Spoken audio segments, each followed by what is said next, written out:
আমার সামনে দেখতে পারতেছেন elastic joint machine, automatic elastic join করে দিচ্ছে অটোমেটিক। ঠিক আছে, দেখতে পারতেছেন ওর যে মেজারমেন্ট, যে সাইজ আমাদের দরকার সেই সাইজ সেট আপ করে দেওয়া হয়েছে, সেই অনুযায়ী সে ইলাস্টিকটা জয়েন করে দিচ্ছে অটোমেটিক।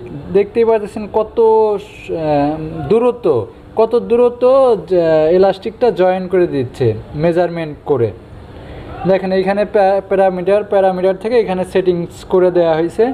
আমার যে সাইজটা লাগবে সেই সাইজটা এখান থেকে সেট আপ করে দেওয়া হয়েছে, ওই সাইজ অনুযায়ী আপনার প্রোডাকশন কাউন্ট হচ্ছে। ঠিক আছে, আমার ধরেন 500 পিস লাগবে কিংবা 100 পিস লাগবে, আমি অটো দিয়ে দেব মেজারমেন্ট করে 500 পিস কাউন্ট করে দেব। ওই 500 পিস হওয়ার পরে অটোমেটিক বন্ধ হয়ে যাবে।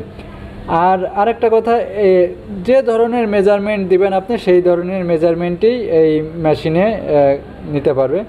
তো ভালো থাকবেন সবাই, সুস্থ থাকবেন। আজকের মতো এখানেই বিদায় নিচ্ছি। পরবর্তী ভিডিও দেখার জন্য আমন্ত্রণ রইল। আল্লাহ হাফেজ।